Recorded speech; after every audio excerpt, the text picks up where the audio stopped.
we the ones who late. Now family, we the ones who gotta delegate. Get that money in the power, never be fake. Stick to cosign for 3. What did he say? Create jobs, support our own. Educate the same and buy back your home. Got 3 degrees, triple 10. 3 PhDs, now we on the CNN. DBTV, let's talk about negligence. Ignorance is bliss, but we can turn it to intelligence. Believe none of what you hear, half of what you see. Let's break it down here on Dr. Boyce TV. Here we are.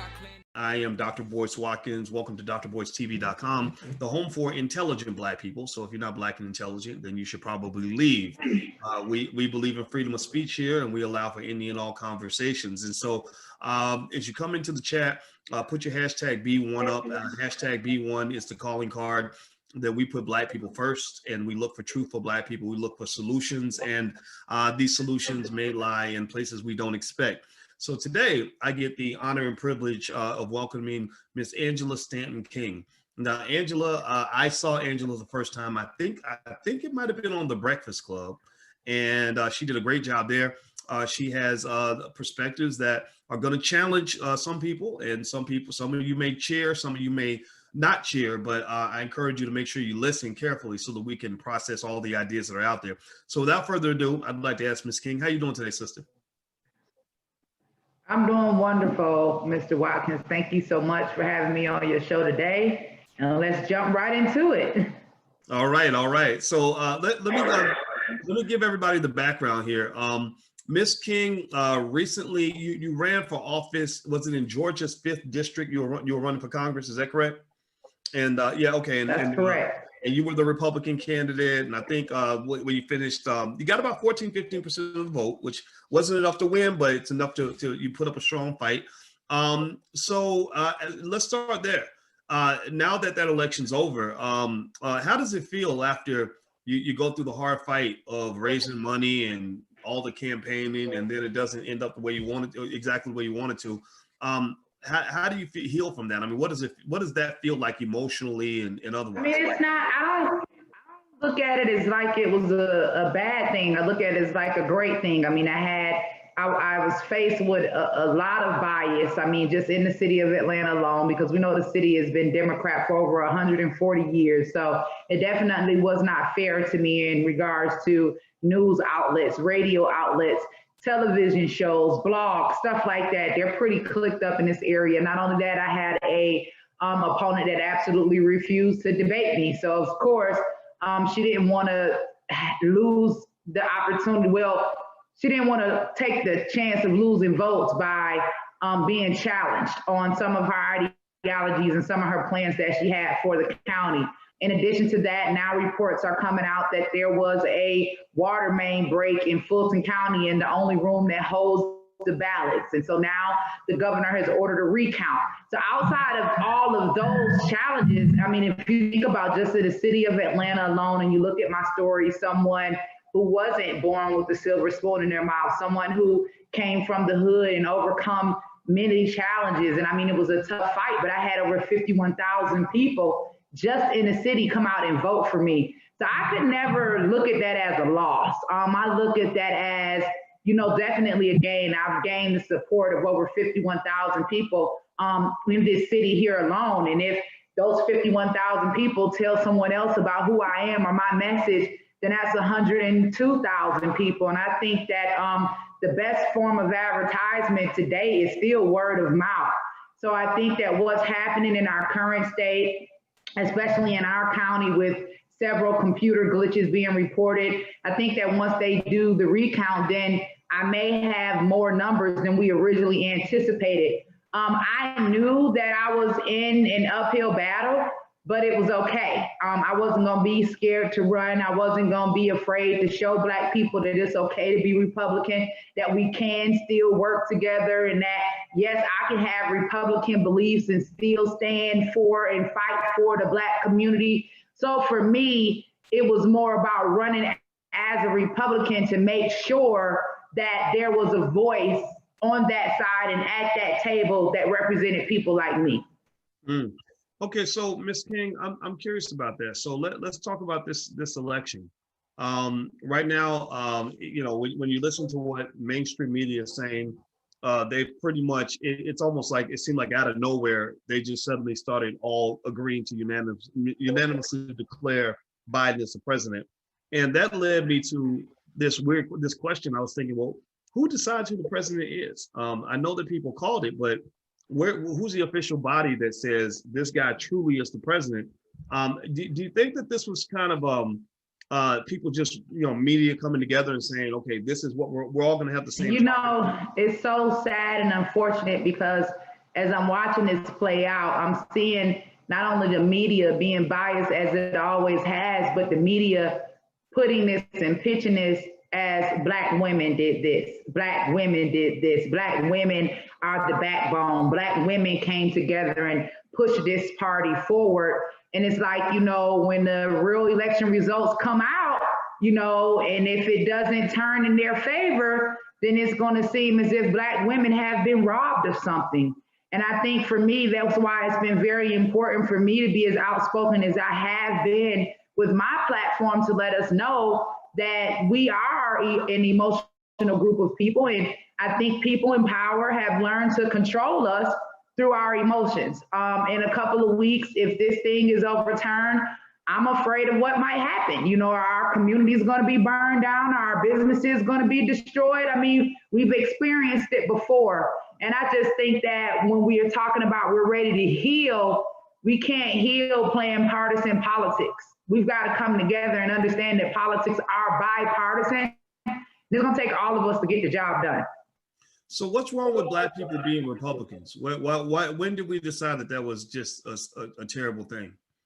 I mean, it's unfortunate that they've put this stigma out there that if you're Republican, somehow you're a member of the KKK. And I'm like, wait a minute, that's not what I heard. I'm Republican just because there are some values and some ideologies that I just stand with. I don't agree, with abortion, especially not as radical as some of these abortion laws have gotten with aborting a baby up until the moment of birth. I don't agree with the fact that Planned Parenthood is an admitted racist organization. And we all know that they target Black life when it comes to abortion. I have an issue with that. I don't agree with, we saw Joe Biden sit up on stage and say that an 8-year-old child should be able to sexually transition. I can't agree with that. I'm someone that was sexually abused at the age of 5. I'm a living, walking, talking testimony of how sexual abuse can destroy someone's life. So I'm real big on just letting our children be children, not hypersexualizing them or giving them too many choices that may confuse them when they're young. Sometimes we just need to let them grow up and they'll end up making those decisions themselves. So it's not a war, between Black Republicans and Black Democrats. It's more of, hey, that's a little too radical for me. This is what we believe. That's what you believe. Can we meet somewhere in the middle? And I think for us as a people, we've got to get smarter and understand that we need representation on every side, right? So when it comes to our white counterparts, it's amazing to me how we're always screaming oppression, but they can be a Republican, a Democrat, an independent, and don't have to worry about losing anything or being blackballed by their community. But when it comes to us, for some reason, you have to be a Democrat. Why do I have to be a Democrat to love you? I don't get it. Or why do I have to be a Democrat to be accepted? I just can't agree with some of the policies that I believe have just gone too far away from what we know to be what's right and basic common sense. Okay, interesting. Well, you know what? Everybody who just came in, I'm speaking with Ms. Angela Stanton King. Angela just ran for Congress down in Georgia's 5th district. She's also an outspoken, she happens to be a Republican, but she's an outspoken Black woman and has a lot to say. And I definitely wanted to hear her ideas. So if you could hit the thumbs up button, please hit the thumbs up button, share this video so that we can have diversity of ideas in our community. And so Ms. Stanton King, I'd like to ask you this question. I saw in your background that you faced the Joe Biden concentration camps. That's what I call them, the prisons. You know what I'm talking about. You know what it is, and I'm not going to hide behind it. I'm not going to even pretend like I'm not offended by the crime bill and in prison, because I think that there's something among us as Black people where we tend to minimize our own pain. You know, we tend to act like when we go through something, it can be brushed off. But when somebody else goes through something, like immigrants having their baby snatched at the border, then that's far more terrible than all the Black children that were snatched from their parents during mass incarceration. Can you talk about that experience in prison and how that shaped your views on? Well, like you said about, you know, the immigrants at the border having their children snatched away. I mean, I was an American citizen. I falsified a government document. I was sent to prison, and I was chained to a bed during childbirth and had my daughter snatched right out of my arms. I mean, come on now, we're in America. The majority of people go crazy if you chain a dog while a dog is in childbirth. And I think that for me, that was kind of like the beginning of my political journey, being released from prison, given a $25 check and a bus ticket saying, here, hey, go start your life over, not having any help, not having any support, having that safety net of government dependency snatched out from up under me. Because there was a time where I could just, you know, get Section 8 or I could get food stamps or welfare or whatever I needed. But when you become a convicted felon, you've been excluded from some of those programs back then in 2005. And so for me, discovering and building myself back up to becoming financially free, to finally starting my own business, to understanding that I had a gift in prison, which was writing, and coming home and starting a publishing company and publishing hundreds of books, starting hundreds of nonprofit organizations, helping to found them, you know, to just create much needed help throughout the state of Georgia, not just necessarily Atlanta. And I think one of the biggest things for me was in 2018, I was looking at how everybody was, you know, outcrying about family separation at the border. And it just kind of triggered something inside of me, because I remembered when my baby was taken right out of my arms. Now, I'm saying, wait a minute, you know, if you commit a crime, anybody in America, if you commit a crime, you're going to be separated from your children. Anybody that's ever been arrested on this soil, if you get locked up and your children are there with you, they're not going to jail with you. You're going to be separated. That's just the law. And so I was like, well, if we can, you know, come together to fight for people that are separated at the border, for illegally crossing the border, then we can come together to fight for our people that are in the border. If we can have this much compassion for children in cages at the border, then what about the children in cages and juvenile detention centers throughout the United States of America? So to me, it seemed like it was a lot of hype surrounding an issue that was based on American law. We know they've been separating our families since slavery. And so the president had put out a call and said, if anybody, you know, they were trying to pass the First Step Act. He says, if anybody has a story, or if you know of anyone that you left behind that's been unjustly treated and you want to talk to me about making change, come sit down and talk to me. And so I'm watching and I'm seeing how Meek Mill and Jay-Z in the entertainment world, everybody's like, they're not going to talk to him. And I just had a connection through my godmom, and I'm like, Mom, send me in. Let me go talk to him. I have something to say. Does he know what happens to women that are incarcerated and how their children are separated from them? Does he know that they're chained like dogs while giving childbirth with a sheriff watching? And if any man is watching this live right now and you've had the pleasure of being in the room with the woman while she is giving birth, then you know that everything is out. So just imagine having a complete stranger watching you. So from there, you know, the president was so moved by my story that not only did we get the First Step Act passed, but he also made it illegal for them to chain women to beds during childbirth. That's a clause that's also in the First Step Act. And then a few months after that, I'm just continuing fighting, you know, to reunite people with their families that are incarcerated. We've got so many children out here that's just running wild, and a lot of their parents are in prison. They've been left with grandparents that have grown too old that can no longer care for them. So for me, it was just important to give a lot of our forgotten American brothers and sisters that have been rehabilitated, because I've never been the one to just say, hey, let everybody out. I definitely want to make sure that they have been rehabilitated and are deserving of a second chance, but give them a chance to get out and try to get back involved in the lives of their children, so we can try to get some of all of this crazy stuff that we see up under control.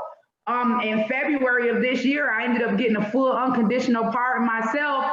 And then the next month I was running for Congress. I mean, man, this thing has been running and going so fast. But you know, they say that window of opportunity is only open so long. So I said, you know what?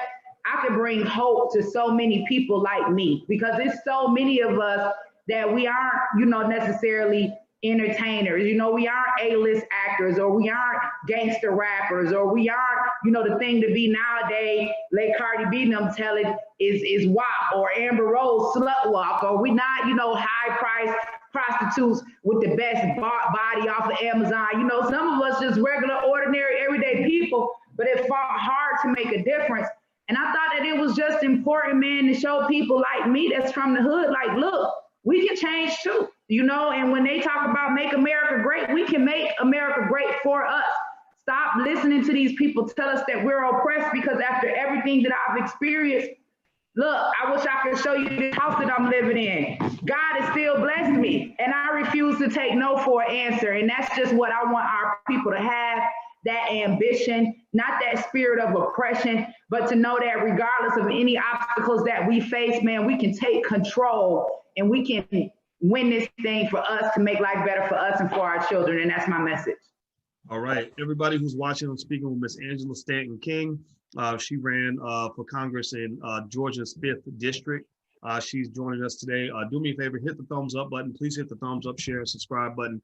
And also make sure that you share this video, because I think our people need to hear all points of view, not just from the left or from the right.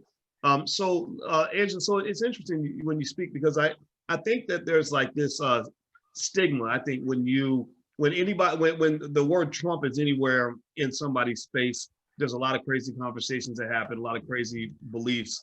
And a lot of times we can't separate fact from fiction. I'd be curious to ask you this. When you run into other Black women, I mean, knowing that, I think Kamala Harris, I saw today or yesterday, thanked Black women basically for getting her across the line in this election. And a lot of people had different things to say about that. Given that you're a Black woman who didn't go with the masses, what are your conversations like with other Black women? I mean, just the good and the bad. Not only am I a Black woman, but I'm a Black woman that's married to a Black man. Not only am I married to a Black man, but I have 3 Black sons and I have 2 Black daughters. So when we are talking about Black representation, it is time for us to get some Black representation that represents us. Let me first say that. Once I say that, Black women, they understand where I'm coming from, because, you know, for me, and I get a little passionate sometimes, because one of the biggest things for me with Kamala is her stance on abortion, and me knowing that she is heavily funded by Planned Parenthood. Not only is she funded by them, but she's also a voice for them. It's just I feel it is disrespectful to have someone constantly push a narrative that is Black women like me, that, like I said before, come from the hood, because we know they target low-income women, that to say that the best option for us is abortion. Now that my children are grown, they are all blessings. They're the best things that God ever gave to me. All of them are different. I love every last one of them. And it's time for us to begin to teach and preach a different message to young women of color, instead of every time they're talking about women of color, is women of color need access to abortion. I have to challenge that, because I've never heard any of them say white women need access to abortion. We know that abortion ends the life, right, of a child. And if we're talking about us being an oppressed minority, we're always going to be oppressed if we're encouraging abortion, and it's like we're killing our own army and we're aborting our own votes. So when it comes to us looking for Black women to lead, we need to make sure that we are not only listening, but respecting those Black voices that are saying, no, mama and daddy, have this baby, keep this family together, raise this child. But what we have now is people in leadership positions telling us to run to the abortion clinic. Now, I'm sorry, you said this is free speech, but I just gotta say that's ass backwards. We ain't getting nowhere with that. You know what I'm saying? And it's just time that we begin to have a conversation. We got to rethink this. We got to begin to promote, you know, pregnancy prevention. Birth control is not abortion, okay? Birth control prevents the pregnancy. Population control is abortion, because abortion kills the baby after the pregnancy. So we just got to start, you know, recognizing the difference, telling the truth, understanding that we are hurting our own community through abortion. Abortion is not a blessing for us, and it's not healthcare, it's death care. So that's my biggest issue. When we talking about having Black voices that represent us, get you some Black queens in there that got Black children, that's married to Black men, that can be a real voice for the Black experience. Wow, you know, I'm gonna, I have to be biased in this conversation. I'm with you on that. You know, my mother, when she gave birth to me, she got pregnant at 16, and my father was 15, and I do not know him at all. You know, he died a couple years ago. I didn't know him at all, and so you know, my mother, who happens to understand exactly where you're coming from, she talks about, you know, the fact that if they'd had a Planned Parenthood clinic down the street and somebody had gave her some money to go down there, or the abortions were free, she said, "There's no way you will be here." She said, I didn't know what I was going to do. And it mortifies both of us, because we think about all the great years we've had together, you know. And she says, you've done so many amazing things. And she said, God told me that you were going to do some interesting, some heavy things in your life, and that I needed to work my way through this. And here's the thing. I will say that I've never felt compelled to tell somebody what they have the right to do or not, or don't have the right to do. But something about the abortion conversation always bothered me. Like when I went to Johannesburg, and I'm sure you can speak to this. You know, I saw advertisements for free abortions all throughout the Black neighborhoods, everywhere. I mean, on every block, just 1,000 of these little ads. I didn't see them in the white neighborhoods. And I said, they are trying to. You know why? But why's that? Because we get abortion clinics and they get fertility clinics. Trust and believe that this is Black genocide. If we go all the way back and begin to research the Negro projects and Title X funding, we'll know that this was a diabolical plan put in place to rid, right, America, the world, of an unwanted group of people. Right now, today, back then, that unwanted group of people were Blacks. Right now, today, that unwanted group of people, they label them as low income. Well, we know who the low income people are. We know where the poverty neighborhoods are. And we also know where all of the abortion clinics are. And what they've done is they've done an excellent job at tricking us with words, because they'll say, my body, my choice. Well, Dr. Watkins, I have to ask you, you're very intelligent. Do you and your mother have the same body? See, none of my children have the same body. It's not your body, it's the baby body. Because if it was your body, you would be the one dying during the abortion process. Then they say, oh, well, it's not a life, it's just a clump of cells. Well, if it's not alive, why do you need an abortion to kill it? Dead things don't grow. So you're not gonna just have something in your belly that's not growing or just in there. If you have to have an abortion to kill it, then that means that you are ending the life. And then a lot of us don't understand lifespan development. You know, you go from being an egg to an embryo, to a fetus, to an infant, to a toddler, to a child, to a teen, to an adult. And throughout that whole lifespan development, you're still the same person. So I tell my women when I talk to them all the time, if you wouldn't kill your baby outside of the womb, why would you kill your baby inside the womb? It's still the same baby, the same person throughout the entire process. And so that's the education, that resetting, right, of having us begin to value life, because they've programmed us to believe, one, that it's not a life. And we could talk science all day, but Dr. Watkins, you know, everybody in this world got here the same way. They mama got pregnant. Mm-hmm. You can't get here unless you're pregnant. That's the bottom line. So you can talk about when, how far along, or whatever. That's the process that it takes in order for you to get here. So when we're asking other people to value our lives, I think that people are looking at us foolishly if we're proud to say that we're, you know, responsible for putting the party in place that wants to fund the execution of Black life in the womb.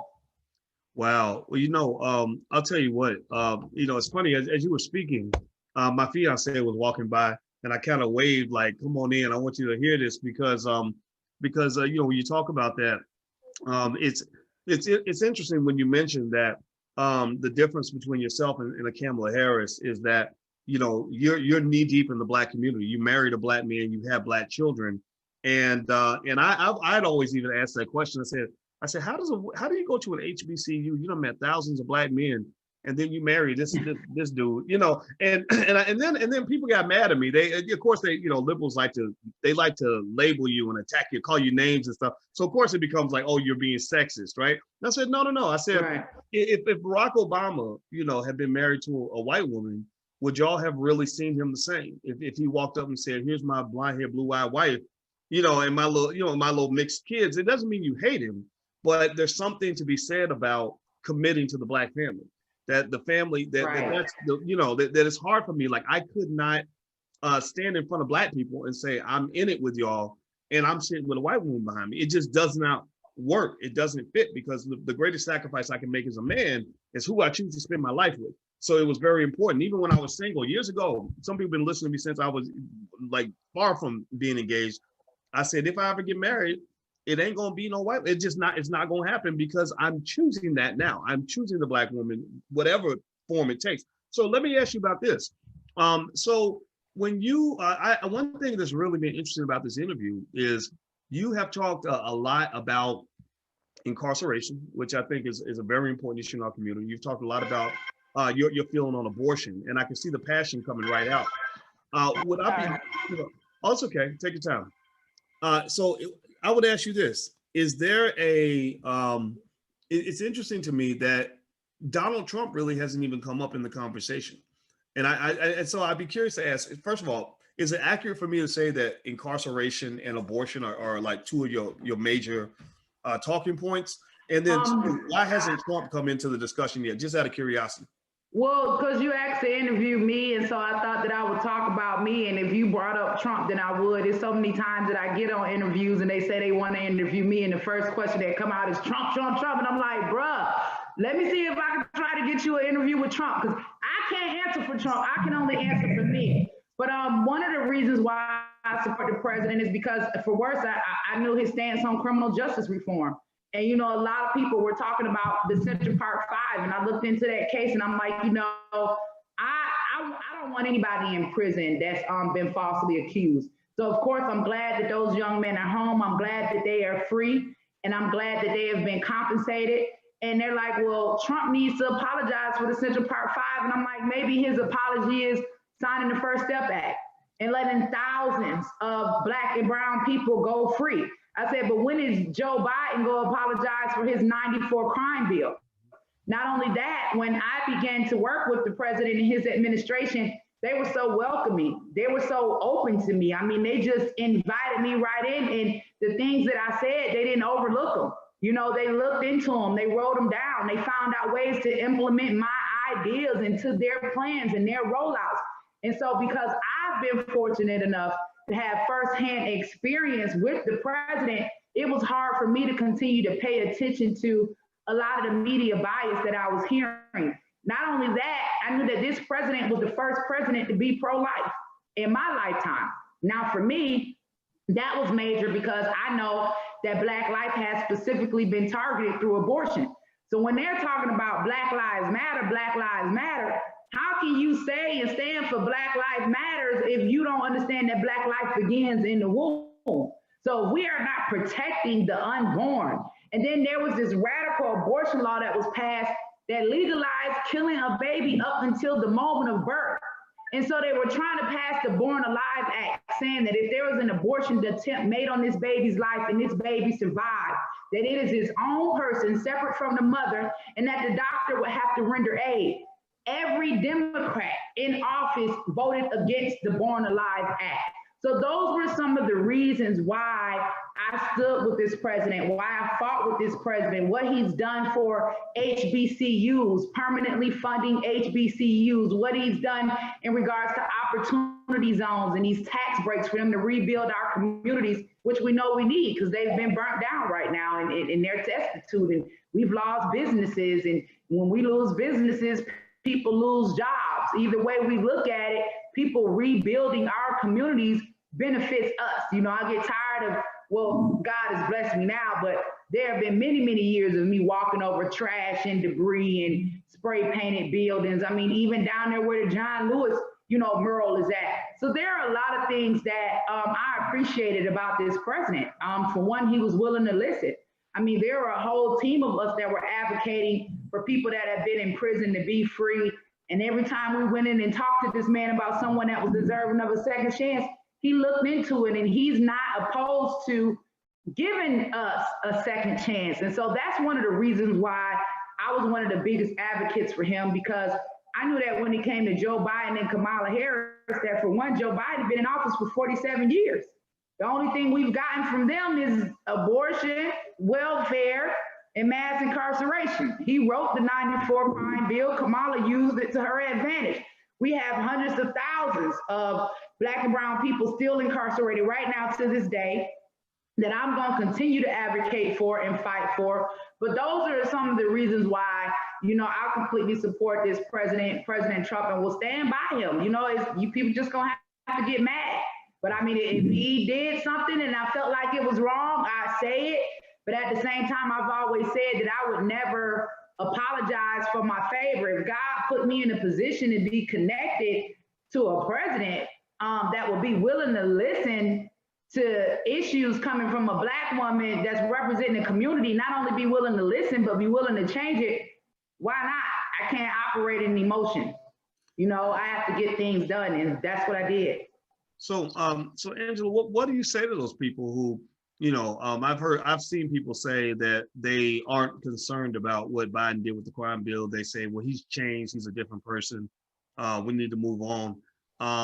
I think people know how I feel about it. What is your response when people it's really fascinating to see the love that people have for Biden.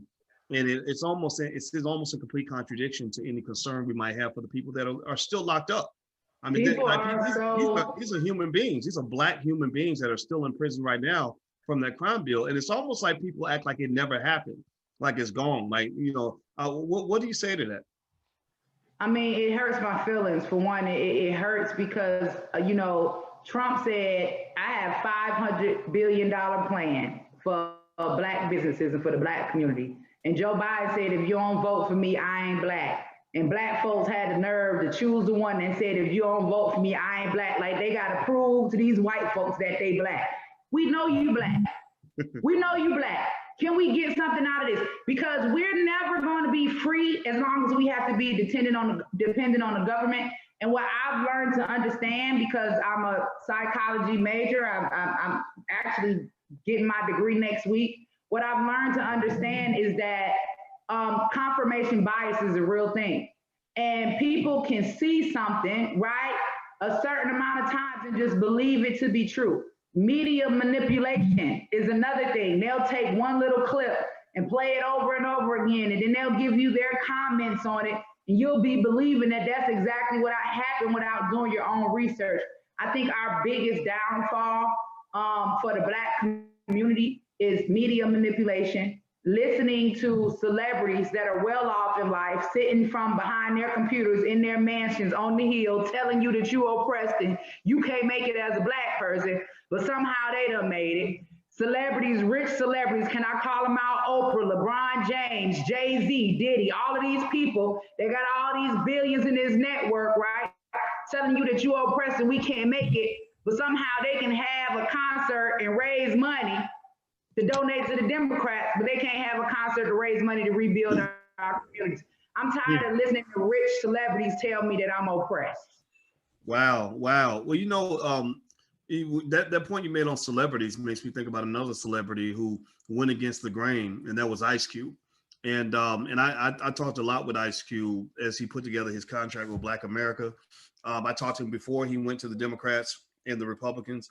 I got the sense that he was hoping that the Democrats would do what we think the Democrats are going to do, which is be receptive. And he found the opposite. He found that the Democrats pretty much said, go away. You're just a rapper. Who cares about your opinion? Whereas the Republicans were the ones who actually talked to him. And then you saw the media propaganda, the way they almost tried to vilify him for fighting on behalf of Black people instead of fighting on behalf of the Democrats. What were your thoughts on that as you kind of watched all that go down? What did you see from that? I was like, man, Q, when you get on, don't forget about me, because now you know exactly how they've been treating your sister. The only thing I've done is work with these people to get our folks out of jail and defund Planned Parenthood so they can stop killing our babies. I haven't gone in there and asked that man to hang nobody from no tree. I haven't gone in there and asked that man to take away everybody's ability to live. I haven't done any of that. Welcome to the party, because I've been so mistreated by the very people that I am fighting for. I promise you that administration ain't never called me in and asked me nothing about white issues. If they did, I couldn't tell them. I couldn't help them. All I can do is share my experience and be a voice for people like me. So when it comes to what's going on in our underserved communities, when it comes to what's going on in our schools that are not funded, you know, our schools that are failing, what's happening with our students, what's happening with our returning citizens. And we got to take a big focus on that, because that impacts us all. If we're talking about we want to reduce recidivism, we want to reduce the rate of people, you know, going in and out of prison, or even people going into prison, well, how do we do that? Because one thing that I know, if we reduce poverty, we reduce crime. I can guarantee you the majority of people that committed a crime, they did it out of state of desperation, right? A lot of them did it just because they're crazy, they damn fools. But some people may have committed a crime because they needed money, they needed food, they needed to pay a bill, right? So everybody has a reason as to why they commit a crime. Just like we talk about the people at the border. They commit crime because they coming over here looking for a better life. Well, guess what? You got people right here in the hood committing crimes looking for a better life. You ain't got to come from overseas to commit crime to have a better life. You can do it right here. So I just say, Q, bruh, now you see exactly what I'm talking about. You got any movie roles, anything coming up, call your sister. You know, they done blackballed me. All I was trying to do was set us free and save our babies. Hit me up, bro. All right. Well, you know what? This has been such a fun conversation, and I've really enjoyed talking to you. Everybody who's watching, Miss Angela Stanton King, if you could give her a digital thank you, give her a digital round of applause if you like what she had to say. If you didn't like what she had to say, then you probably left already. But I can tell you, I'm looking in the chat, they love it. And what I really like about it is, I actually like the fact that you came in talking about you and your views as a Black woman, and didn't center the conversation around who your favorite white man was, right? Like, I don't think there's anything wrong, by the way, with being a Trump supporter or Biden supporter, but you need to put yourself in front of all of that, put your community in front of all of that. And that's what we believe in on this platform. We have a B1, a hashtag B1, that's what we use to mean Black first. You know, if you're Democrat, Republican, be Black first. Gay, straight, Black first. Male, female, Black first. Young, old, doesn't matter. Black first. And then we solve everything else after we agree that we're all Black. So I'm gonna tell you, I just, again, I'm not even gonna pretend to try to be neutral on this. I enjoyed the conversation, but everybody should know I did not know you. You and I did not know each other before we had this discussion, and I can see why. I can see why you're dangerous. You know, why there are a lot of platforms. I know why your opponent didn't want to debate you, because they don't want truth in the room. The truth is a disinfectant for the fungus of a lie.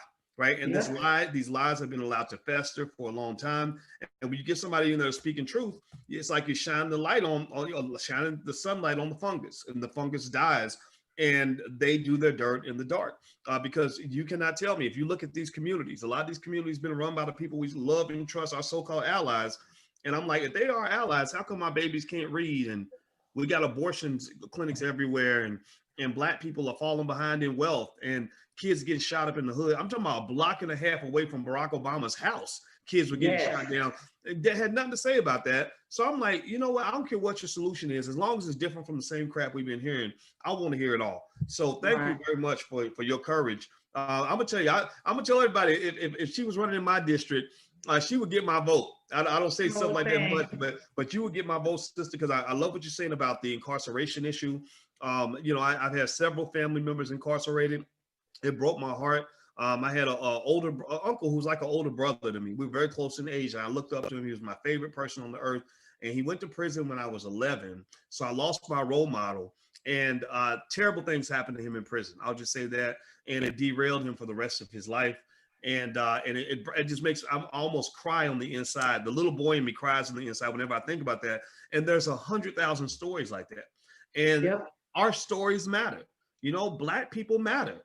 And I forget Black Lives Matter. That's the LGBT front group. We know what that's all about. Exactly. Black people matter. Like what we go through matters. And so everybody in the chat, if you have a loved one who has been incarcerated or is incarcerated now, type their name in the chat so we can let the world know that they are there, that they exist. We're not going to forget these individuals because their pain matters as much as anybody else. So I want to say thank you. Where can people follow you? Tell us. I'll let you get the closing words. So you guys, I own my own publishing company. Anybody interested in publishing any books, self-publishing, I'm here to help you out. Can also get you on the bookshelves in the stores. StantonPublishingHouse.com. We also have the nonprofit organization which focuses on reentry, criminal justice reform, reuniting our American families, right, that have been separated, and also financial literacy. We want to make sure that we are in a position where we own our own businesses. We know about business credit. We know about our own credit. We are teaching our children, right, legal hustles so they don't have to go to prison, and we can save ourselves a whole world of trouble down the line. So check me out on Instagram, The Angela Stanton. I'm on Twitter, The Angie Stanton, and the American King Foundation is theakf.org.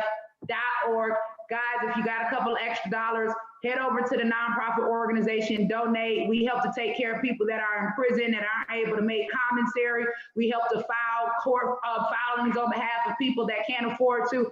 So we together can win this.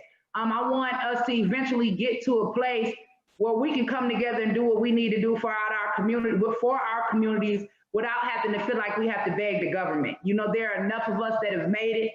There are enough of us that are intelligent. Dr. Watkins, once we take all that knowledge that you have, the little bit of knowledge that God has given me, we reach out to some of my other scholars in the community. We don't have to depend on the government to do what we need to do for us. And that's my message. So thank you for having me on. Anytime in the future you need me, Dr. Watkins, I'm here. Thank you. All right. All right. For our community. Well, thank you, sister. I think I just made a friend. So that's it. So I'm glad to have you as an ally. I like what you're doing. And everybody, please thank my sister Angela Stanton King for joining us today. And on your way out, please hit the thumbs up button. Make sure you subscribe. And if you want some people to get an ounce of truth, share this video. Grab the link and share it so that other people can hear other perspectives. You don't have to agree with any of this. I want to make that clear. That's not a requirement. We're not going to shame you for disagreeing with us. Just hear all the Black voices that are out here so we can find solutions. That's what matters. So thank you very much again, Angela. It's wonderful to meet you. And everybody take care. Have a great day. And I'll see you soon. All right. Bye-bye now. Bye.